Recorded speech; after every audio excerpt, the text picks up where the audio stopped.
Մեր հյուրն է Անահիտ Ադամյան, ինչպես արդեն նշեցինք, Ավետիք Չալաբյանի կինը, հայաքվե շարժման համակարգող մարդ, ում տուն այսօր այցելել են անսպասելիորեն, ինչպես արդեն ցավոք ընդունված է դարձել առավոտ 7-ին ուժայինները, արթնացրել են երեխաներին, խուզարկություն են կատարել, ինչպես առավոտյան Անահիտը իր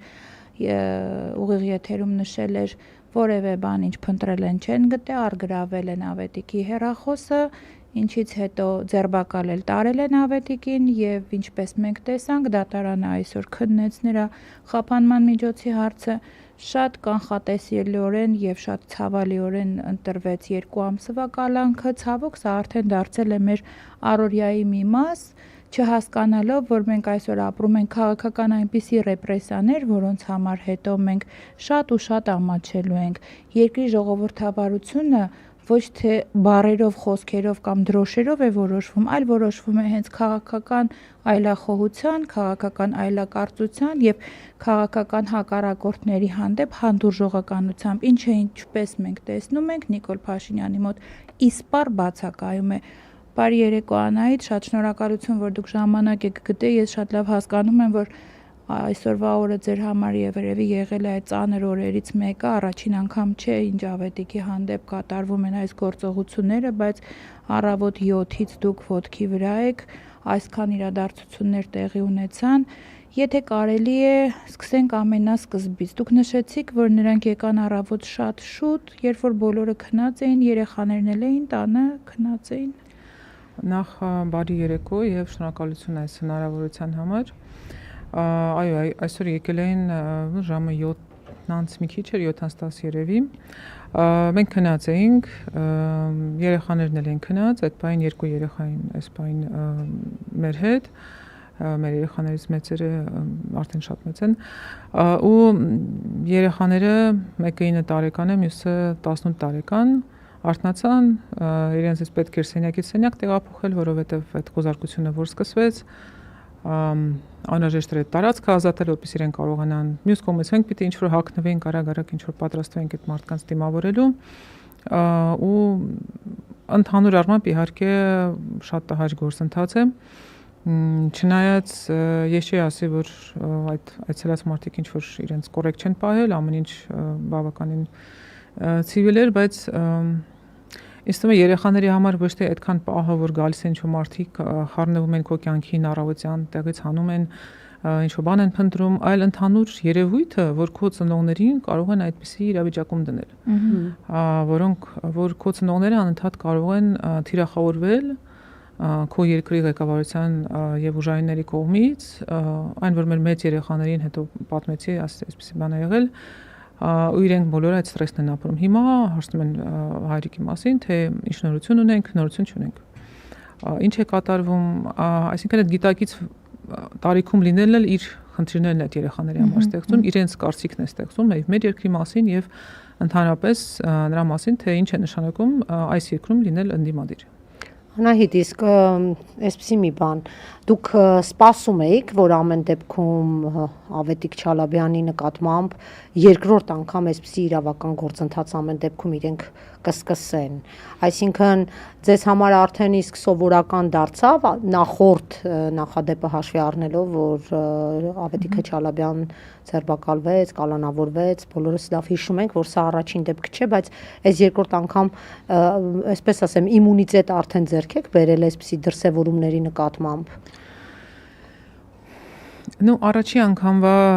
եթե հետամատենք, ապա իհարկե առաջին անգամ դա մեր համար շոկային էր։ Մենք ապրում ենք լրիվ այլ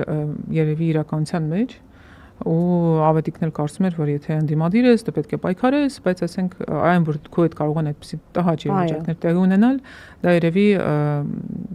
տեսականորեն պատկերացնում ես, գործնականորեն դրա հետ մտածում ես, որ քո հետ դա չի կատարվի, եւ դա կատարվեց 2022 թվականին, այս անգամ հենց որ սկսեց շրջանառվել այդ չարաբաստիկ ձայնագրությունը, Արդեն հավանականություն բավականին մեծ էր, ինչ որտեղ սպասում ենք, ինչ որտեղ sense մտածում ենք, միգուցե դա ասենք թե ոչինչ դրանից չհետևի, որովհետև իրականում ոչ մի հիմք չի բերում իրավական որևէ գործողությունների, բայց մի բան եմ սովորել, ես երևի ինքս իմ փորձը հետևյալն է, որ եթե գիտես, որ ինչ-որ 6 սցենար կա, որ կարա տեղի ունենա, ամենայն հավանականությամբ այդ 6 սցենարը կիրականանա։ Այսինքն եկա ռեալ սցենար, կա իրական գործողության վտանգ, պետք է դրան պատրաստվել։ Այսինքն, քանի որ տեսել եք, թե ինչ է երկրում կատարվում ընդհանուր առմամբ, Ավետիք Չալաբյանն էլ ակտիվ է հանրային քաղաքական կյանքում եւ մանավանդ այդ պատմությունն էլ որ եղել էր եւ իհարկե պետք է անպայման հիշեցնեմ մեր ժամանակների իրավական, այսպես ասած, գործ տվողի կարգավիճակ է ստանձնել մի անձ, որը պարբերաբար իշխանության պատվերներն է կատարում, ցավոք սրտի, որքան էլ որ ինքը ասի, որ դա իր ազնիվ մղումներն են եւ այլն, բայց մենք բոլորս շատ լավ հասկանում ենք, որ հերթական քաղաքական կամ հանրային գործչի հետևից երբ գնում են, Դանիել Իոնիսյանի գործը այստեղ միշտ ավելի ակտիվանում է եւ ինչ որ մի ստատուս է գրում, ասում է ես բողոքել եմ, ես քննչական եմ ասել, դատախազությանն եմ դիմել եւ այլն, եւ հետևանքը կարծես թե արդեն դառնում է հստակ, թե ինչ ելք ունենա այդ գործը, հա։ Արդեն գիտենք, որ եթե սա ասեց, գնաց դիմումը տվեց, դատախազություն եւ արդեն պիտի ընթացքը լինի եւ ակամայից ցավոք սրտի, ինչպես դուք նշում եք, սկսում ենք սպասել թե այդ մարդու հետևից երբ են գնալու։ Եվ Չալաբյանի դեպքում էլ էր էլի այդպես, կարծես թե, եւ երևի թե դուք էլ ամեն դեպքում սպասում եք, որ մի օր կգան։ Չգալն է երևի բացառություն։ Մեր բոլորի դեպքում, մեր ընդդիմադիրների, ու ես ինձ քաղաքական գործիչ չեմ համարում, բայց ես մի քիչ սկսում ես հարել այդ հայացքներին արտահայտվել կամ մոտիկ գտնվել այդ շարժմանը, մեր դեպքում դա դարձել է ավելի շատ օրինաչափություն, քան թե բացառություն, ցավոք սրտի։ Այդ նաև Դանիել Իոնիսյանի, այսպես ասած, գործոնի հետ կապված։ Գիտեք ինչ է այսօր մտածում։ Հիշում եք Դովլատովը իր գրքում հայտնի արտահայտություն է, չէ՞, ասում է, որ Езупастучали. Асма, товарищ Сталин, конечно, много плохого сделал, но кто-то написал эти 4 миллиона доносов.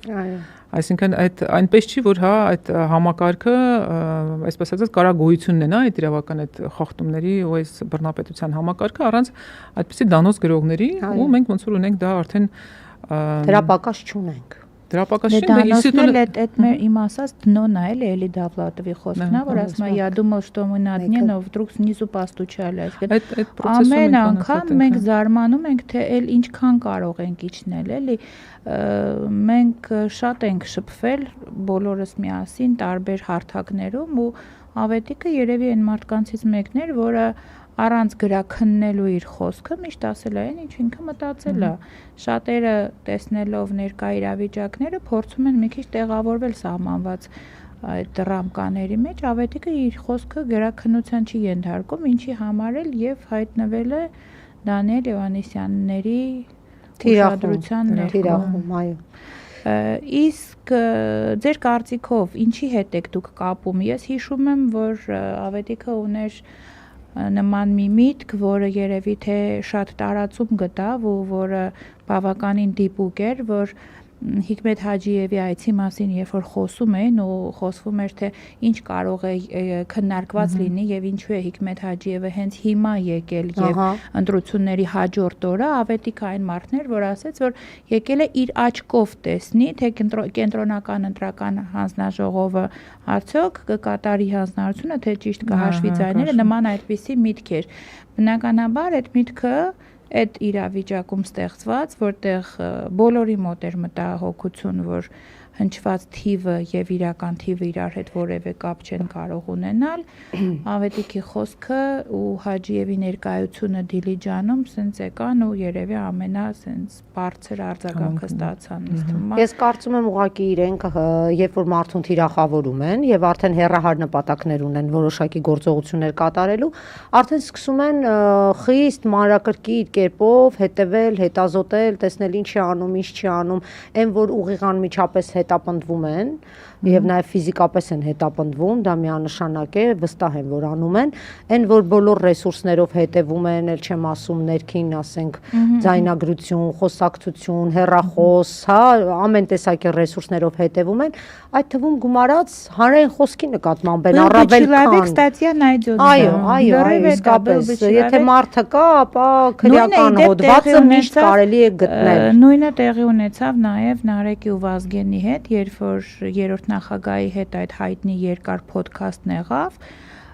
ընդամենը օրեր երկուս պետք եկավ գտնելու են, ինչ որ իրանք փնտրում են։ Ես վստահ եմ, որ եթե տղաները այդ արտահայտությունը արած չլինեն, ինչ որ մի հատ ուրիշ բան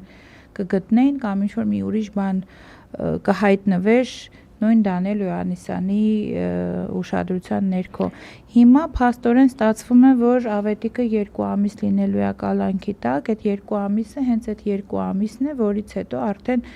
այս գումարման ազգային ժողովը կվերջացնի իր առաքելությունը եւ կգումարվի նոր ազգային ժողովը, իսկ մենք ինչպես գիտենք, Հայաքվեն իր աջակցությունն է հայտնել ուժեղ Հայաստան կուսակցությունների դաշինքին։ Ես այդ պահը երևի բաց եմ թողել, չգիտեմ հուշագիր կա ստորագրված թե չէ, բայց երբ որ Հայաքվեն իր ողջ ռեսուրսով մասնակցում էր թե քարոզարշավին, թե ընտրությունների օրը դիտորդական առաքելությանը եւ թե հիմա այս հետընտրական զարգացումներին, այդ պարզ երևում էր։ Ու բնականաբար հիմնական նպատակը նաև այդ ուժեղ Հայաստանի թվերին ցավոք այսօր քաղբանտարկյալները դարձել են թիվ։ Այս թվում արդեն հարյուրավորներով ենք, չէ՞ խոսում արդեն մարդկանց քանակը արդեն դարձել է։ Մեր երկրում օր չկա, Անահիտ, որ մարդ չձերբակալվի։ Օր չկա։ Եթե դուք ուշադիր եք եղել, մանավանդ հետընտրական ամսի 7-ից սկսած, որ օրացույցային նայեք, ամեն օր բացի նրանից, որ հանրային քաղաքական հայտնի դեմքեր են ձերբակալվում, մենք բազում մարդկանց էլ ուղղակի չենք ճանաչում, բայց այդ մարդիկ կրկին ընտրությունների թեմաներով, այդ ընտրակաշարք անունը դրած ամեն տեսակի այդ թեմաներով էլի բազում մարդիկ են ձերբակալվում։ Այս մասով ինչ եք մտածում, էլի, սա միջև երբ կշարունակվի ձեզ, թե մենք ինչ որ գործիքներ ունենք, որ կարողանանք կանխել, ես չգիտեմ, ինչ կարող ենք անել մենք։ Նախ օրինակ Հայաքվեի օրինակով ասեմ, որ այն վայրերում, որտեղ Հայաքվեն բավականին ակտիվ ներկա եղել եւ տարածքային, ասենք, միավորները մասնակցել են, որպես վստահված անձ են եղել, ասենք, այդ ընտրությունների ժամանակ ուժեղ Հայաստանին օգնել են որպես վստահված անձինք, համատարած մեծ քանակությամբ մարդկանց ամենակիչ կանչել են հարցաքննություն։ Եկել են հարցնեն թե ու փորձել են ինչ-որ բան, ասենք, ինչ-որ խոսակցություններ բացել, որից հետագայում կփորձեն այլ, այսպես ասած, հետագա քայլեր գտնել։ Օրինակ այդ մասին հայտնել է մեր Ստեփանավանի ներկայացիչ, որտեղ գիտեք պարտվել է քաղաքացիական պայմանագիրը։ Այնտեղի մասին պատմում են, որ այնտեղ հիմա քաղաքում ընդհանրապես համատարած մարդկանց աշխատանքից են հանում ու ընդհանուր առմամբ շատ դաժան պերիոդ է սկսել։ Հետապնդումների մեծ ծավալ հենց Ստեփանավանը, տես, Ստեփանավանում, որտեղ ջախջախի չապարտվել, ու տես ինչ են անում, ասում են մարդկանց աշխատանքից համատարած ազատում։ Հանում են աշխատանքից, մարդկանց կանչում են հարցաքննության, այն դեպքը, որտեղ որ Ստեփանավանում չէր, բայց մոտակա գյուղերից որ գյուղապետը իր մեկին կանչել էր, ասել էր, գիտենք, որ դուք բանին ենք ինչ ես ընդդիմության ես ընտրել, տեղում ծեծել են, դա էլ իրական դեպք է, այսինքն այո։ Ես այդտեղ շատ կուզեմ գումարել նաև Կիրանցի դեպքը, երբ որ Գոհարը Վարդանյան, Կիրանցի բնակիչ, գրեց պարզաբանեց, որ ես խնդրում եմ մեր գյուղին այդպիսի բացասական աչքերով մի նայեք, որտեղ այստեղ քվեարկել են նաև զինվորականներ, մեկ օր թե երկու օր անց հրապարակեց իր դիմումը, որ իրեն կանչել են Իջևան, մարզպետարան եւ այո, աշխատանքից ազատման դիմում են պարտադրել։ Ինքն էլ դիմումը հենց տենց էլ գրել էր, որ չեմ կիսում քաղաքական հայացքները, այսինքն ուզում եմ ասել, որ որևէ արգելակ չկա կարմիր գիծ, նախկին իշխանությունների օրոք, երբ ես իշխանության ներկայացուցիչ էի, հավատացեք, եթե սրա ոնց ասեմ 0.01%, այն տոկոսը, որը չհերիքեց Բարգավաճին տեղի ունեցած լիներ, Մեզ հիմա միջազգային կառույցները հանել էին օթերով բառիս ամենաբուն իմաստով, ես այդ արտահայտությունն եմ օգտագործում, որտեղ դա իրոք այդպես էր, որովհետև բոլոր միջազգային դիտորդական առաքելությունները,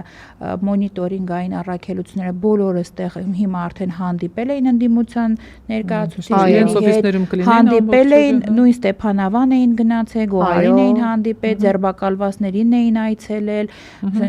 մեծ զեկույցներ էին կազմել եւ մեզ գամել էին հաստատ անարգանքի սյունին, իսկ այն ինչ այսօր տեղի է ունենում մեր երկրում տեղի է ունենում իմ խորին համոզմամբ միջազգային կառույցների թողտվությամբ, եթե ոչ հովանավորությամբ, ու էլի գալիս հասնում ենք այն տխուր մտքին, որ եթե այս ամեն ինչը իրականում տեղի է ունենում եւ Եվրոպան դրա վրա աչքեր է փակում, ուրեմն պատվիրատուներից կամ, չգիտեմ, գործիքավորներից մեկը նաև հանդիսանում են իրենք նույն կերպ, ինչպես Չարաբաստիկ 22 թվականի հոկտեմբերի 6-ին, կարծեմ Պրագայում Նիկոլ Փաշինյանը Արցախից ուրացավ, Արցախն ուրացավ, նույն Մակրոնի խավորությամբ, որը եկավ ինձ մի հատ էլ նայեց, էլի ես վախենում եմ պատկերացնել ինձ ինչեր են սպասվում, մեզ ինչեր են սպասվում, ես վախենում եմ այդ ամեն ինչից, որ դա կարող է իրականություն դառնալ, որտեվ Նիկոլ Փաշինյանի իշխանություն գալու պահից ի վեր բոլոր կանխատեսումները, որոնք արվել են, ցավոք իրականություն են դարձել, եւ Ավետիք Չալաբյանի հանդեպ այս ռեպրեսիան, Ավետիք Չալաբյան ասելով, շատ մի մեծ երկար ցուցակ է, ցավոք այնպիսի մարդկանց ցուցակ, ովքեր կարող են եւ կարողանում են եւ անում են ընդդիմադիր դաշտում եղանակ ստեղծելու եւ եղանակ փոխելու գործ, այդ բոլոր մարդիկ լրացվում են ու լրացվում են անհետևանք։ Գիտես, ես ճիշտ ասած նար ուզում եմ Անահիտին մի փոքր բացենք քաղաքական հանրային գործիչ Չալաբյանի կին լինելու տեսանկյունից, մենք էլ բոլորս կանայք ենք, մայրեր ենք, որովհետև շատ բարդ է իրապես լինել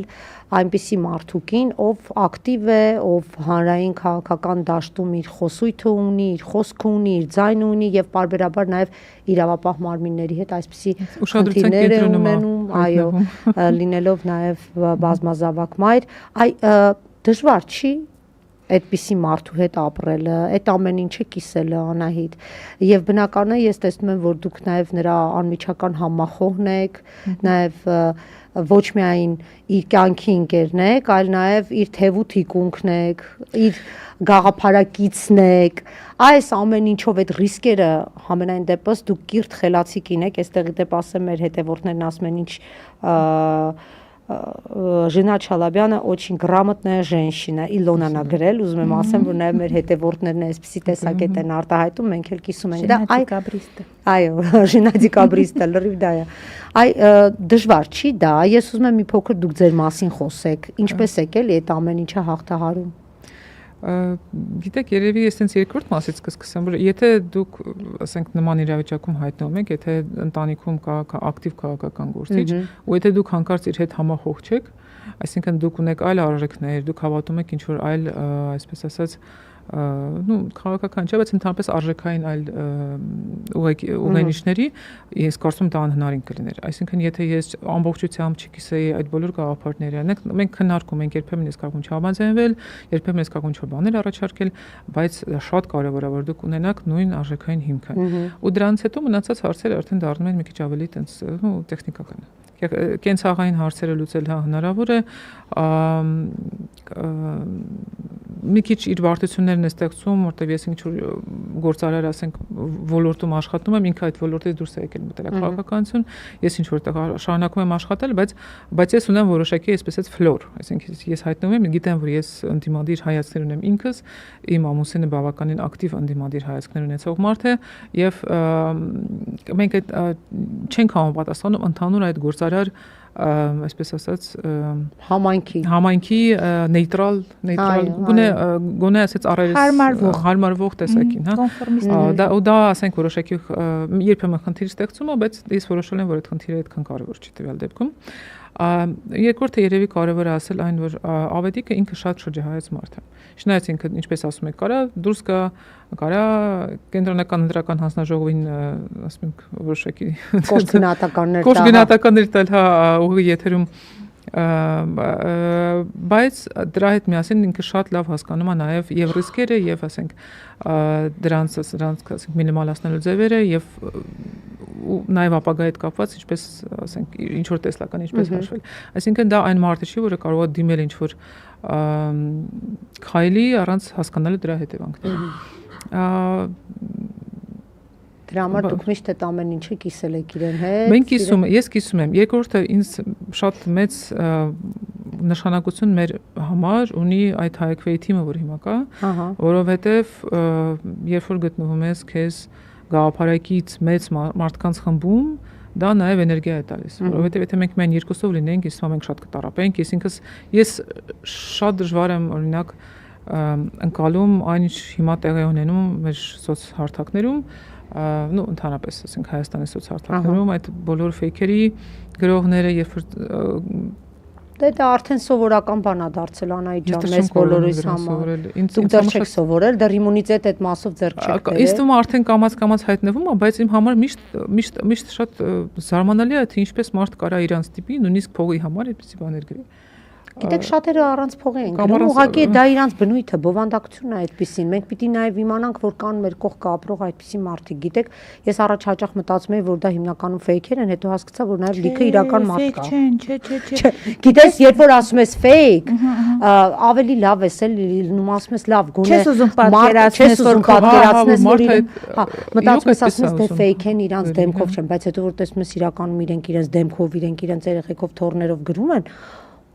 ես գիտես պատճառները շատ տարբեր են, պատճառները կարող են լինել նեղանձնական, ինչ որ չգիտեմ, այդ հաջողության հասած մարդկանցից մեկի հանդեպ ինչ որ մանկական, բայց գիտես առաջ ժամանակները այնպիսին էր եւ բարոյականությունը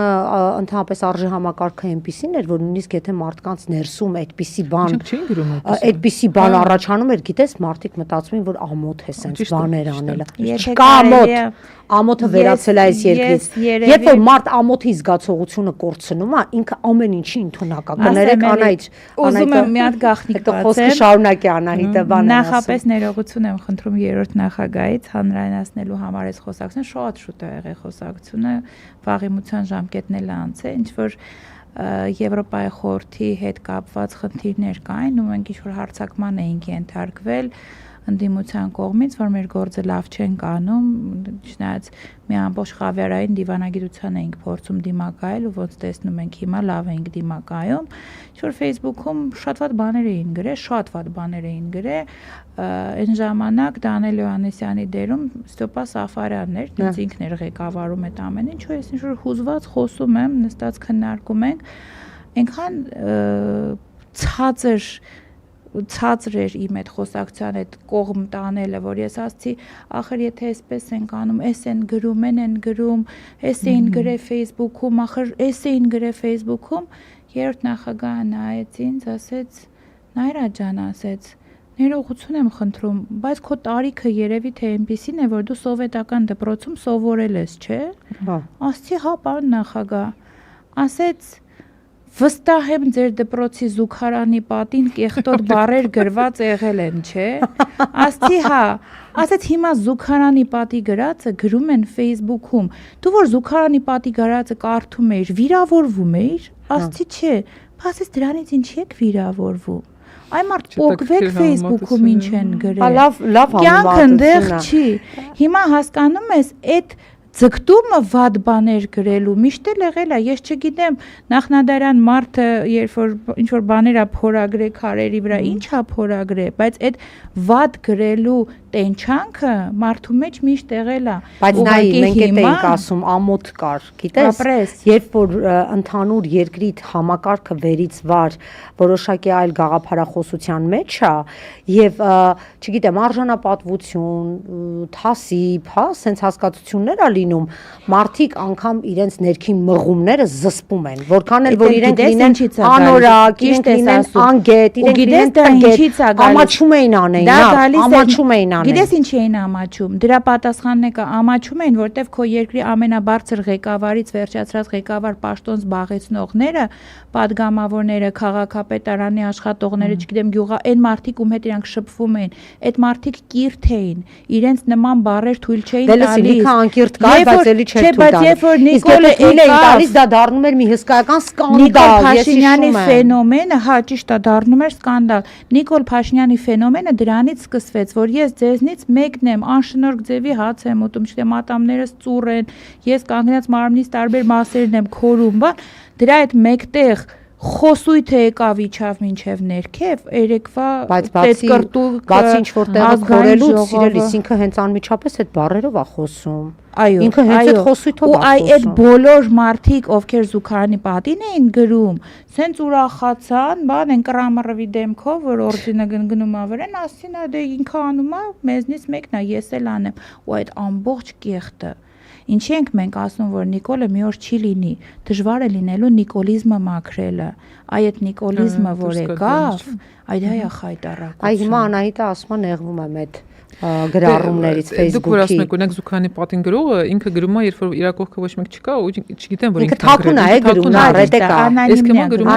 ինքը գրում է բաց, այդ գրողը հիմա բաց է գրում, որտեվ հովանավոր ունի տենց։ Որովհետև այդ բարոյականության կորուստը իրոք ճիշտ եք ասում, ինքը կա, ու իմիջիալոս այդ նույն դանոս այդ գրելը, դա նույնպես բարոյականության կորուստի մաս է, որովհետև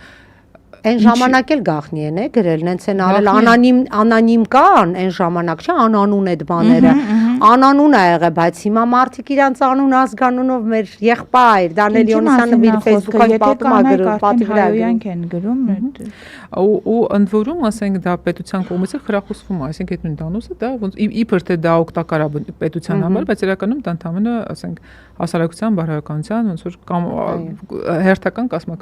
կազմակերպման քայլն է։ Հիմա տեսեք, մենք բազում բաներ ենք ասում եւ գրում, ասում ենք մի հատ դրա հետևից գնացեք։ Ո՞վ է մեր ասացի հետևից գնում, բայց իրական փաստեր են լինում, արձանագրում ենք, ասում ենք մի հատ հələ տեսեք, էս ինչ է։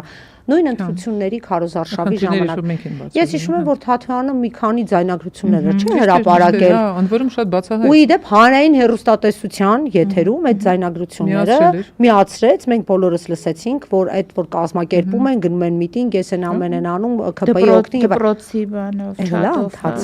Չի եղել, չէ։ Չի եղել, ոչ շատ մի անգամ շատ մեծ աղմուկ եղավ, երբ որ դպրոցականներին էին բերելու, այսպես օթում ասվեց, որ կպատժվեն ուսուցիչները, այ լավ իշացրեցիր, ես այդ ուսուցիչներով պիտի զբաղվեմ, այդ Արագատոտնի մարզում էր, այո, որ գյուղներ, Ծաղկա եսիմ ինչ գյուղներ, Ծաղկա շատ էր, Ծաղկա հովիտեր, հանգիստ կարելի է գտնել։ Այո, հիմա այդ մասով, այ եղել է երբևէ Անահիտ, որ ասենք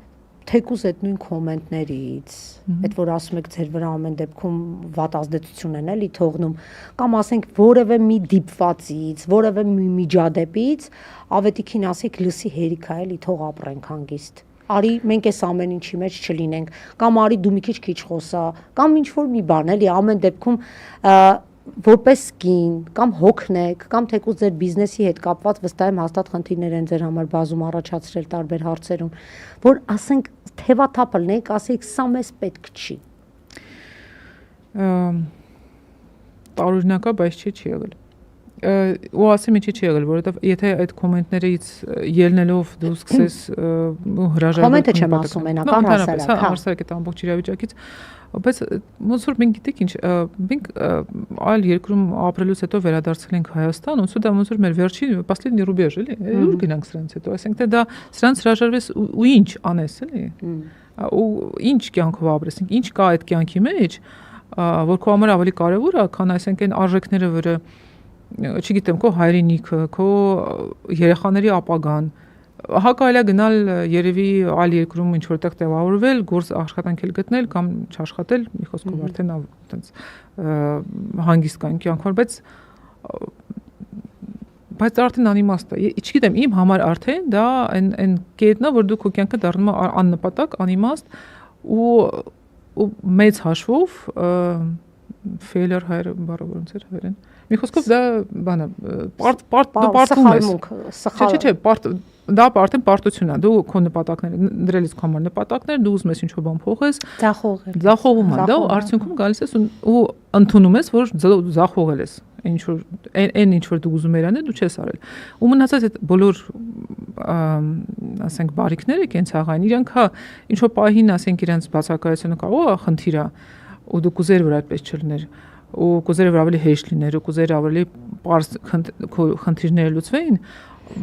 բայց դա պահային անցնում է, ու դու բայց երկարաժամկետ դու հասկանում ես, որ դու այն ինչ-որ համար իրոք կարևոր էր։ Իրոք դու չէիր ուզի տեսնել, հա, որ հայ ժողովրդի պատմությունը դառնա Հայաստանի պատմություն, որ Արարատ լեռը հանկարծ քո աչքին կա, բայց փաստացի չկա, հա, ոնց որ մենք չկա, հա, չունենք Արարատ լեռ։ Ու հանկարծ այդ ամեն ինչը քո աչքերը սկսեն ջնջել, ու դու ասես հա նորմալ է, դե ապրում ենք էլի, մենք ոնց որ մի կտոր հաց ունենք մեր վամիջ, չգիտեմ, ինձ համար դա ոնց որ մնացած մեր նախորդ ամբողջ կյանքի ճանապարհը դարձնում է անիմաստ։ Իհարկե, ոչ միայն ձեր մոտ, որովհետև հասկանում եք, երկիրը մերն է, պետությունը մերն է, պատմությունը մերն է, կրոնը մերն է, հավատը մերն է, ամեն ինչը մերն է։ Մենակ իշխանությունը մերը չի, ու այդ իշխանությունը ընդհանրապես մի խումբ մարդիկ են, ովքեր փորձում են գլխի վրա շուռ տանեն ամեն ինչը, ինչով դու ապրել ես, մեծացել ես։ Մենք այն սերունդն ենք, ովքեր տեսել են անկախացումը։ Մենք այն սերունդն ենք, ովքեր եռագույնը կախել են իրենց սենյակներում ու ուրախացել են, որ մենք դարձել ենք անկախ։ Մենք այն սերունդն ենք, որ գնացել ենք Արցախյան շարժման զոհերին, հա, ֆիդայիներին, ինչպես այն ժամանակ ասում ենք, օպերայում ենք հրաժեշտ տվել տարբեր երաշտական ազգային գաղափարախոսության կրողներ մեծացել ենք այն մտքով, որ մենք էլ պիտի փոխանցենք, ու հիմա տեսնում ես, որ հերիք չի այն ինչ որ դու ունեցել ես, քեզանից վերցնում են, երեխային փոխանցվելիքն էլ դու չես կարողանում ստեղծես։ Մի անգամ ես հիշում եմ ինչ որ մասնավոր զրույցի մեջ բարի լավ Սերժի Վախտերը խոսում էինք Արցախի հարցի վերջնական լուծումը ինչպեսի պիտի լինի, կիսվել էին կարծիքները պատերազմով դիվանագիտորեն բան, Թևանը Պողոսյան ասեց միտք, որ ես վերջերս շատ եմ հիշում, էլի ասեց պետք չի վախենալ բանից, պատերազմից, ընդհանրապես ոչ մի բանից պետք չի վախենալ։ Եթե այդ պատերազմը անելու ենք, ավելի լավ է անենք մենք, քան մեր երեխաները, որ մենք հանգիստ լինենք, որ մեր երեխաները սկսելու են վայելել կյանքը։ Հիմա մենք բոլորս մեզ միջից ուտում ենք, որովհետև մենք չկարողացանք ոչ մի բան անենք, փորձում ենք ինչ-որ մի բան անենք, իսկ ով մի քիչ ավելի շատ է փորձում, այդ հենց առավոտ 7:30 իրանց տուն գնում են հյուրեր։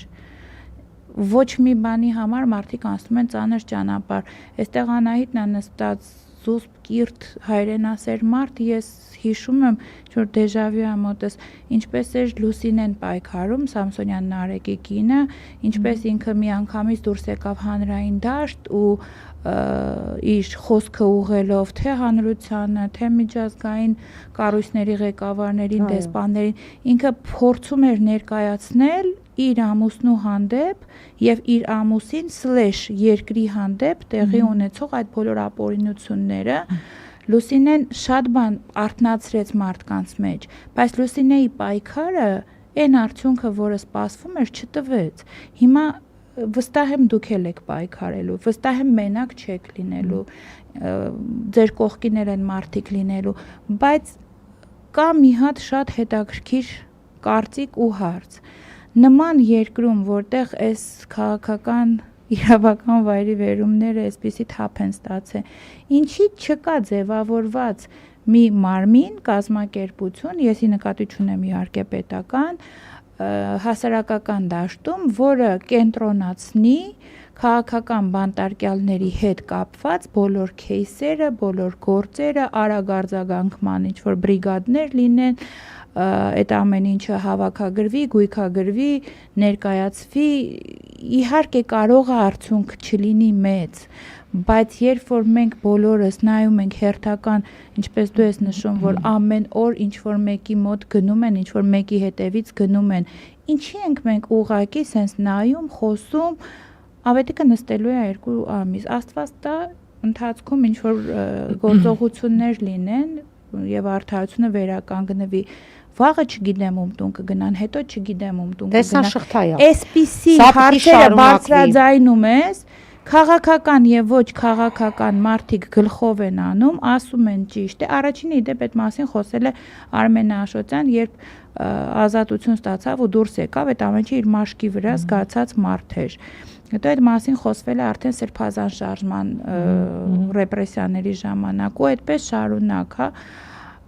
չենք կարողանում միավորվենք։ Լրագրող Մարինան Գրիգորյան մի հատ միտք էր գրել, այնքան ցավոտ էր գրել էր, այնպիսի տպավորություն է, որ ընդդիմությունը որոշել է միավորվել բանտում։ Շատ վատ միտք էր։ Դե հիմա տես,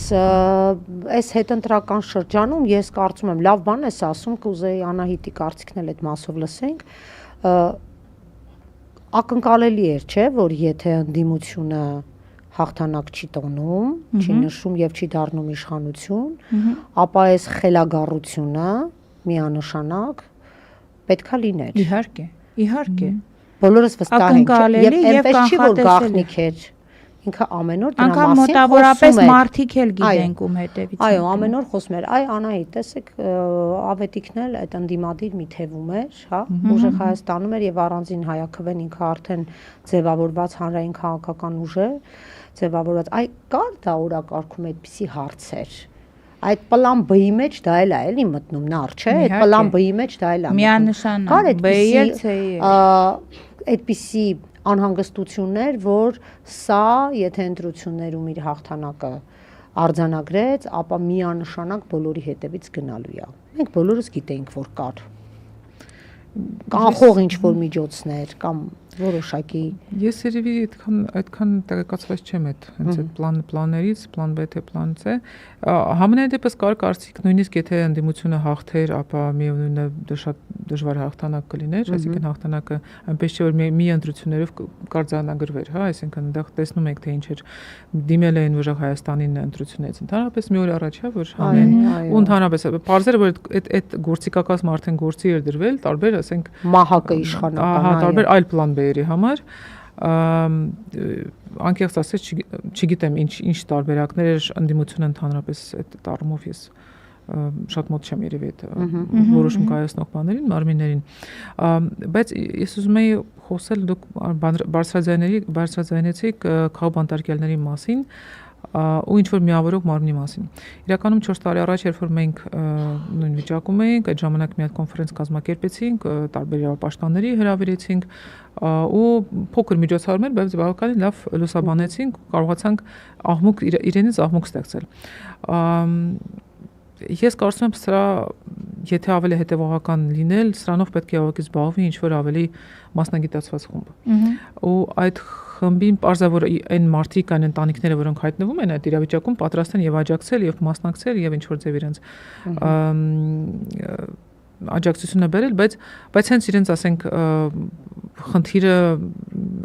այդքան ակտուալ չի դառնում, պարզավոր ասենք իրենց տեղ ուրիշներն են զբաղեցնում։ Այսինքն ինձ թվում է այդ մարմնի այս պայդրության բացակայությունը այդ այսպես ասած ձեռներես չասեմ, բայց այն խումբը մարդկանց, ովքեր դա առաջ կտանեն։ Ես ինքս դրա մասին մտածում եմ ու չի բացառում, որ նաև կփորձեմ ինչ-որ բան կազմակերպել, բայց հասկանալի է, որ իր հիմքում պիտի ավելի ոնց որ իրավաբաններ կամ իրավապաշտպանների խումբ լինի։ Տեսեք, շատ հետաքրքիր է, որ դուք դա ասացիք եւ մեզ Ալեքս Բուշկոն հարց է տալիս, ասում է հարցյուրին, Նարեկ Սամսոնյանի կինը մեր շատ սիրված եւ հարգված Լուսինեն լուրջ պայքար ցույց տվեց կալանավորված ժամանակ Նարեկի, դուք պատրաստում եք ինչ որ քայլերի, դուք հենց խոսում եք, որ ինչ որ նախաձեռնություն կարող եք անել եւ այս հարցը մինչ դա արդեն եկել էր, ավելի այսպես առարկայական պատկերացում ունեք, ինչ քայլերով, ինչ ճանապարհով եք գնալու, ինչ ճանապարհային քարտեզ եք ձեր համար որդեգրել, այսպես ասեմ Անահիտ ջան։ Դե մի քանի հարթություն կա, իրավական հարթություն, քաղաքական հարթություն եւ այսպես ասած ընտանիքի հետ կապված մեր մոտեցումը իրավականով դե զբաղվում են մեր փաստաբանները, իրենց հետ համատեղ կանենք, այն ինչ որ վերաբերվում է քաղաքական թևին, իրենք հայակվեն համոզված եմ իրենք էլ գործողությունների ծրագիր կունենան, մենք որպես ես ինքս որպես այսպես հանրային դաշտում իմ աշխատանքը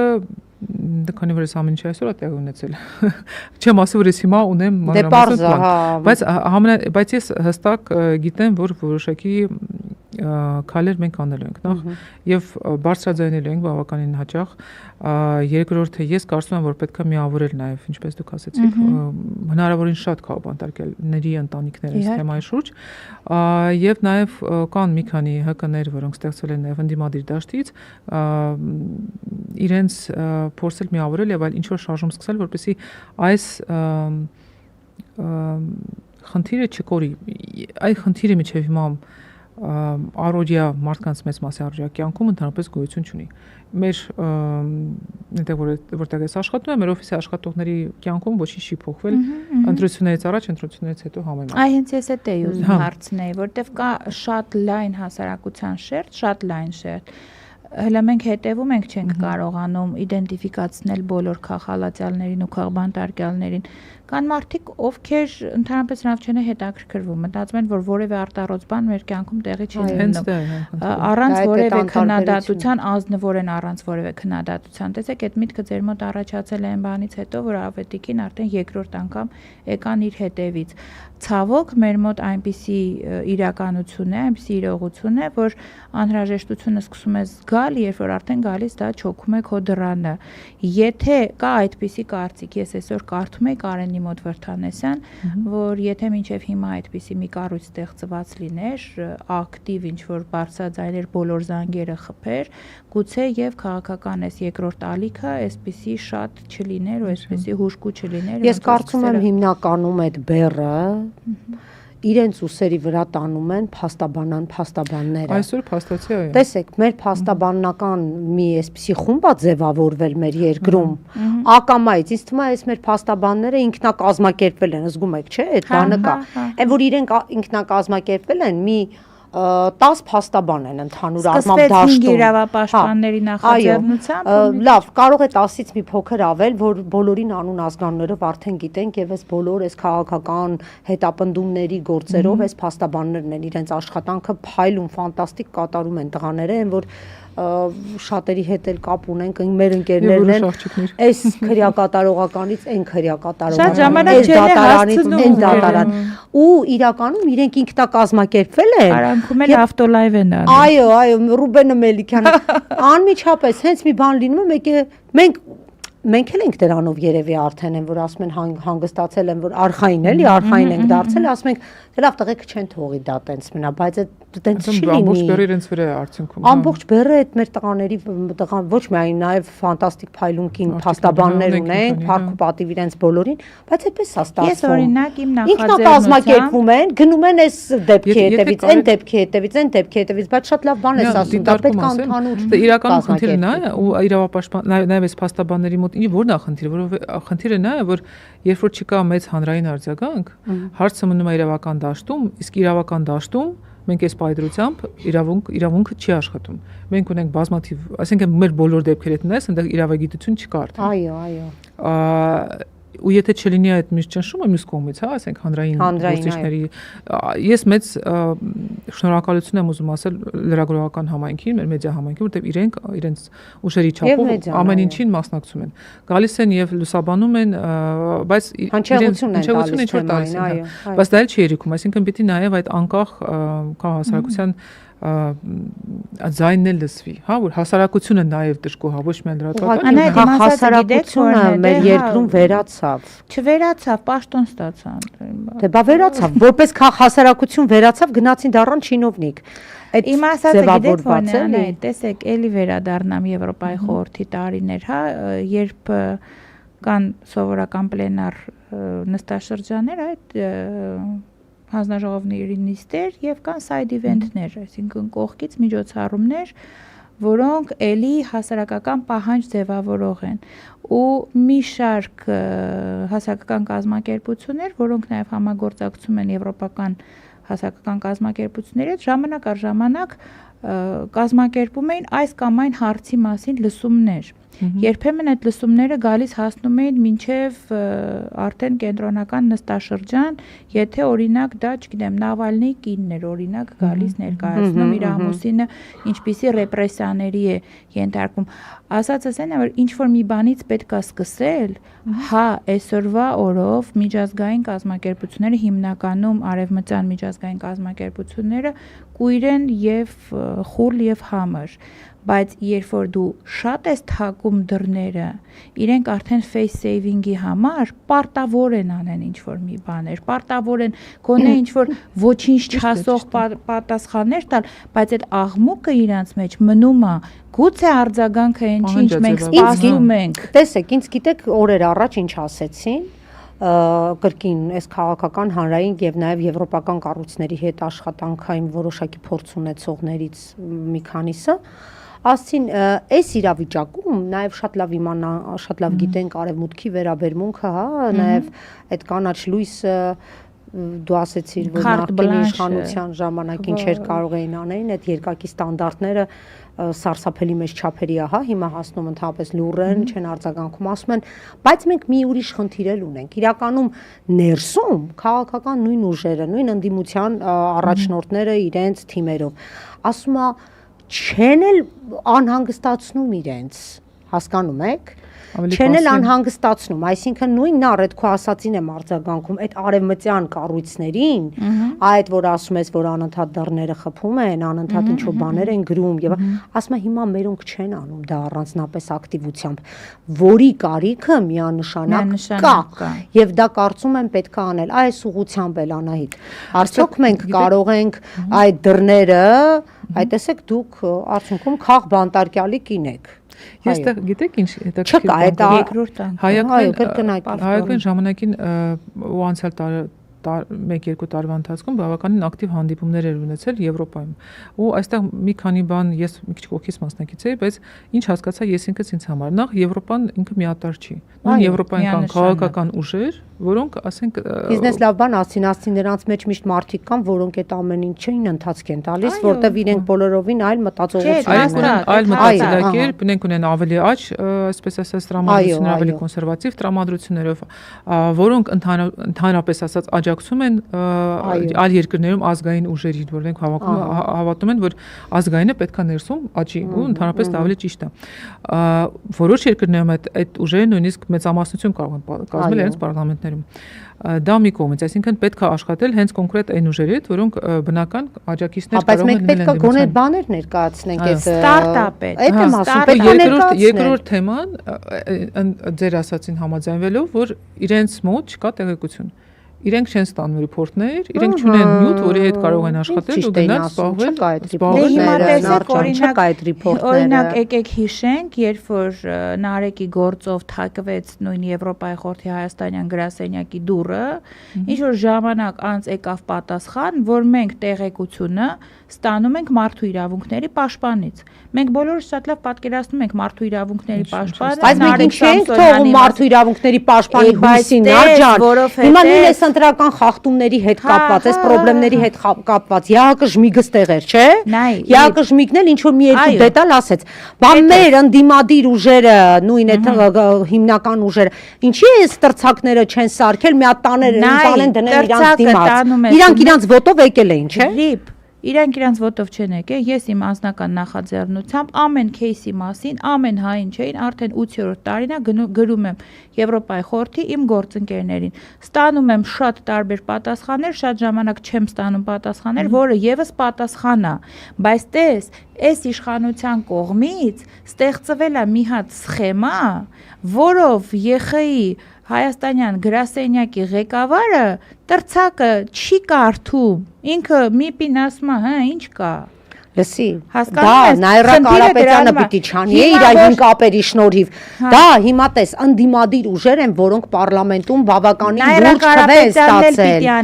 Նաիրա Կարապետյանը իր հերթին թողանի սիրելիս։ Այդ լավ է, որ Նաիրա Կարապետյանը իր հին կապերից ապրինքը։ Ես գիտեմ, որ այլ մարդիկ են անում, ինձ ասածը սա Նարաջան, երբ որ ընդդիմադիր ուժերը կես միլիոնից ավել ձայն ունեն, դա լրջագույն քվե է։ Իրանք պիտի այդ խախտումները ոչ թե միայն ներկայացնեն ներքին սպառման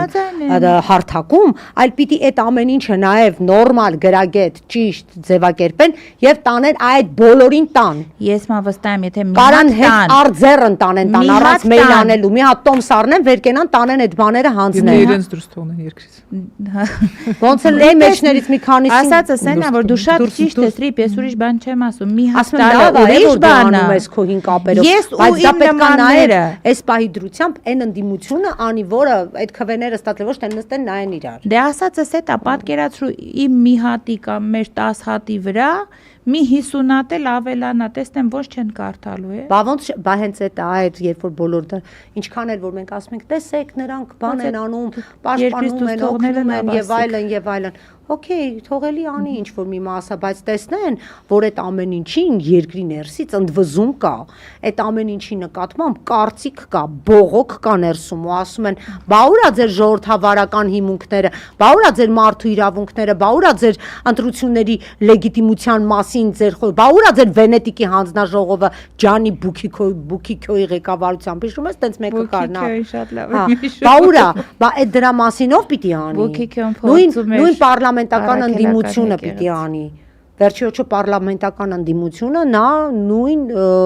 ընդդիմությունն է եւ իշխանության մաս է կազմում Ես ընդդիմադիրի ասում եմ, դիրքերի։ թողանի, չուզողները Այդ եմ ես ասում։ էլ եմ։ Անայդ, այս մասով օրինակ ինչ կարող ենք անել ըստ ձեզ, ինչա մեզ պետք։ Ինչն է մեզ պակասում ավելի շուտ, որ չենք անում։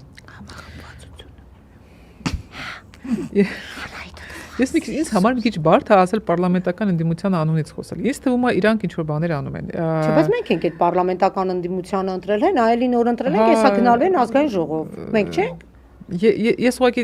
դժվար է գնահատել իրանց աշխատանքի էֆեկտիվությունը այս բայդրությամբ, հա ես մենք հաստատ ավելի ես իմ պատկերացմամբ եթե ես լինեի, ես ավելի շատ, մենք ավելի շատ կանենք, բայց հստակ իրենց իհարկե գործիքակազմը շատ ավելի մեծ է։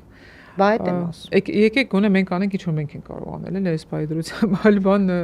Դե հիմա գիտեք իրենց համար ավելի հեշտ կարող է լինել, օրինակ վերջի ԵԽԽՎ պատվիրակության կազմում նաև ընդդիմադիր քվոտաներ կան եւ ընդդիմադիր падգամավորներ կան ամեն դեպքում ճիշտ է մեր ընդդիմադիրները շատ լավ ելույթներ են ունենում այնտեղ եւ այլն բայց մենք մենակ ելույթ ունենալով չի պետք է այս ընտրությունների այս ամբողջ խախտումները փաթեթներով տանել տարվում է հավատա Ես կարծում եմ, որ տարվում է բնականաբար տարվում է վստահ եմ ու տարվել է ու ոչ միայն այդ խախտումների փաթեթները ամեն ինչ էլ տարվել է այս հունվար ամսին անցած տարվա մեր զեկույցի մեջ եւ բանա առաջին նստաշրջանը հունվարի սկսվում է անցնող տարվա ոնց որ օբշի ինչ որ տենց իտոկ տալով շատ կոպիտ եմ ասում կներեք բայց այդ է էլի progress report-ը կոչվում այդ progress report-ը խայտարակ progress report-ը որը Նիկոլին գովելով ջան ասելով ջան լսելով անում էր մեջը կար մի հատ մաս եկեղեցու մասին որտեղ շեշտվում էր որ հակամարտությունը, առճակատումը գնում է Նիկոլ Փաշինյանի անձի եւ եկեղեցու միջև։ Այդ հենց այնց չեն այդ մարդիկ որոշե դա գրել։ Ու ճիշտ է Մամիջանյան Հայկը ասում էր, որ իրանք շատ ավելի մեծ փաթեթ ու շատ ավելի մեծ ապացույցներ են ներկայացրել, բայց գոնե դա տեղ գտել էր մեջը։ Հիմա ես քեզ հակառակ չեմ ասում։ Այո, դու ճիշտ ես, որ այդ ամեն ինչը միշտ տարվի ու միշտ դրվի, կլինի սուպեր, բայց այս մարդիկ էլ ի նկատի ունեմ մեզ բոլորիս ոչ միայն Անահիտին Ադամյան, եթե մենք միշտ ծեծենք բոլորի դռները,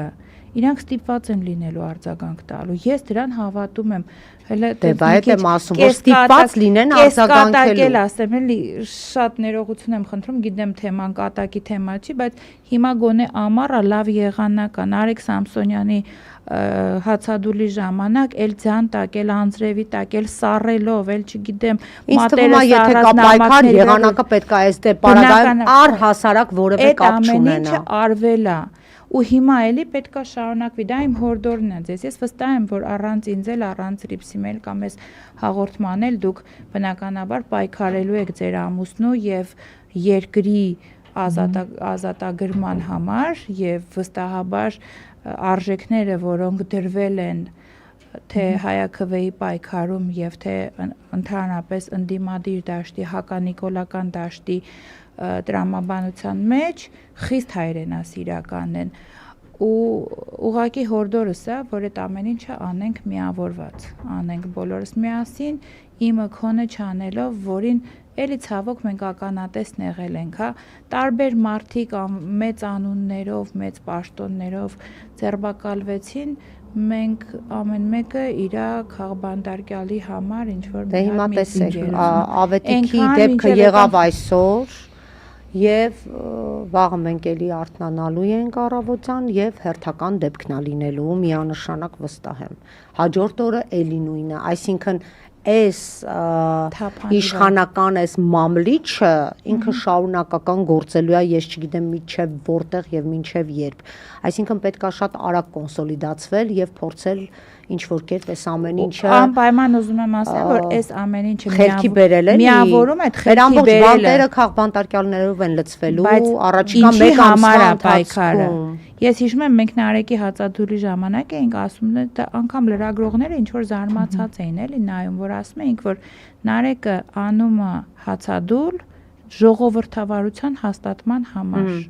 Պայքարը պիտի լինի ժողովրդավարության հաղթանակի համար, որտեվ մարդը իրավունք ունի ազատ խոսքի։ Մարդը իրավունք ունի պայքարի ունենալու եւ որևէ սահմանադրական խախտում չկա, դու քո սահմանադրական իրավունքն ես իրացնում։ Դու քո կարծիքն ես այդպես Սերգեյ Աթոյանը քո այդ ամառ ձմեռի վրա գիտես ինչ ասում,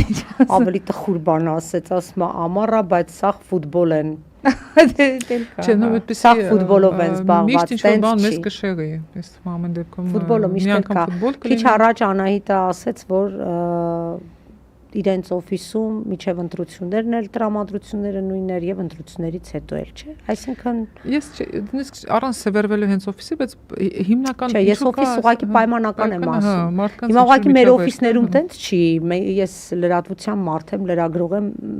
իմ օֆիսները մի քիչ այլ են։ Բայց ես գիտեմ, որ միջին վիճակագրական հարթությունում իրականում ավելի այսպես հանգիստ, գիտես մարդիկ ինձ թվում է հոգնել են։ Երևի ուզում են այլևս չխոսեն այդ ամեն ինչի մասին, չեն ուզում այդ ամեն ինչով զբաղվեն, չեն ուզում այդ ամեն ինչի իրենց խաթարի, իրենց հանգիստը։ Դա էլ է գործուն, ճիշտ եք ասում։ Ինչի որ ինքնապաշտպանական մի պահ կա։ Օրինակ նար կամ հենց Անահիտին էլ պահ չկա, որ ուզում ես փակես քեզ, ասում ես եկեք այսօր այդ ամեն ինչի մասին չխոսենք, էլ չեմ հերիքում։ Արդեն վերջ, դատարկվել է սպառվում ես։ Եվ ինքնապաշտպանություն, ուզում ես ինչ-որ մի հատ անհետ կենցաղի մեջ խորանաս, թեկուզ մի քանի ժամ, թեկուզ այդ մի օրը, ուզում ես այդ ամեն ինչից Թունդ ընդդիմադիր եմ ճանաչում, սերիալ եմ նայում Facebook-ով, ու գիտեք, օրինակ ինձ համար ինչն է միշտ շատ տխուր, երբ որ ես այլևս հյուր չեմ գնում որևէ տեղ, դա իմ համար սարսափելի մի հատ բան է։ Երբ որ ես ուզում եմ գնամ ինչ-որ մի տեղ, որպեսզի ես ցրվեմ եւ այլ օրակարգ իմ համար ձևավորեմ, ինձ բոլորը գալիս ասում են, հա, հələ ասամ, դու մի բան կիման Ես նաև դիմում եմ բոլոր այդ մարդկանց, ովքեր ինձ հյուր են հրավիրում։ Խնդրում եմ, երբ որ հյուր եք կանչում, եկեք մի քիչ խոսանք մանիկյուրից եւ բաներից։ Ռիպա դու հլացես մանիկյուրից։ Բա որ հյուր ես գնում մի տուն, ուր միշտ գնացել ես, ուր ինչ-որ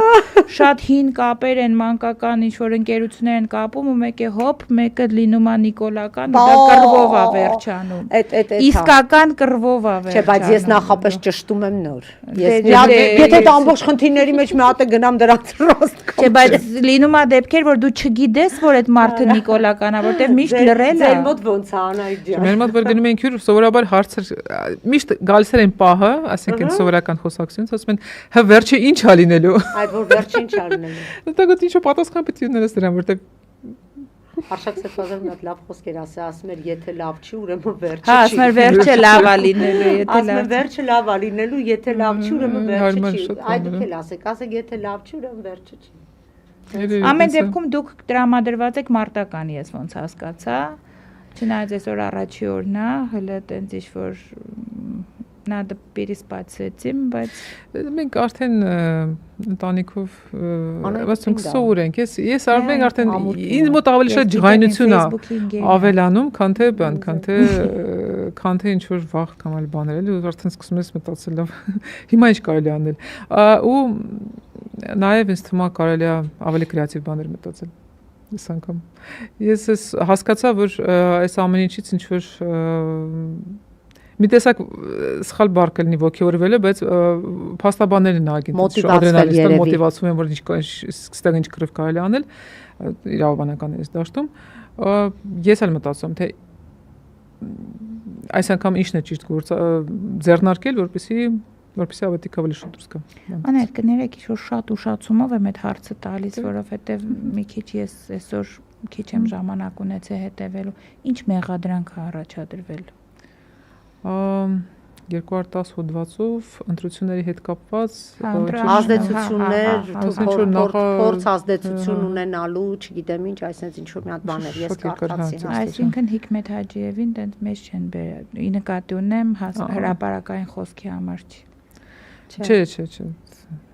Ամեն դեպքում Անահիտ մենք ձեզ ուժ ու կորով ենք մաղթում, ամրություն ենք մաղթում եւ իհարկե ձեր կերպարը տեսնելով եւ ծանոթ լինելով մենք իհարկե Facebook-յան ընկերներ ենք միայն, բայց հետաքրքիր է, չէ՞, Facebook-յան տիրույթում ունենք բազում ընկերներ, մենք միմյանց միշտ հետևում ենք, բայց անձնապես չենք ճանաչում, նույն կերպ ես Անահիտի հետ ծանոթ չէի անձնապես, այսօր ծանոթացա, բայց հենց այն որ ասում եմ ես ձեզ այդպես էլ պատկերացնում էի, հենց Facebook-ը երբեք չի խափում։ Հա, էլի հետաքրքիր է, չէ՞, հա։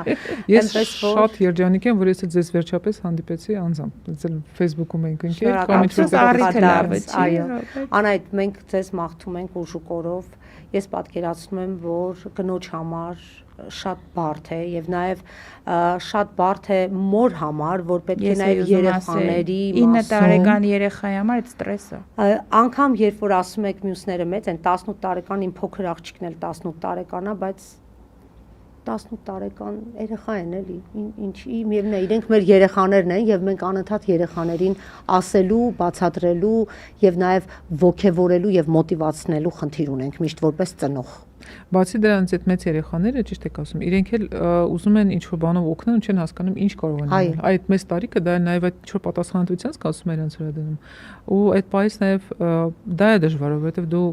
ոնց որ թե արդեն չափահաս մարդ ես, բայց փաստացի ոչինչ չես կարող անել իրավիճակում։ Նաև երեխաների համար հիասթափության փուլեր են։ Նույն բանն եք ասում, այդ տարիքում դու շատ իդեալական ես պատկերացնում կյանքը, ու այդ կարծրատիպերը սկսում են փշրվել, թե ոնց իմ պապան Եվ այդ այդ ցավոտ մասը այդ հիասթափություններն են, որը միանշանակ դրոշմվում են երեխեքի վրա եւ ծնողից հետագայում ջանք է գործադրվում, որpիսի դու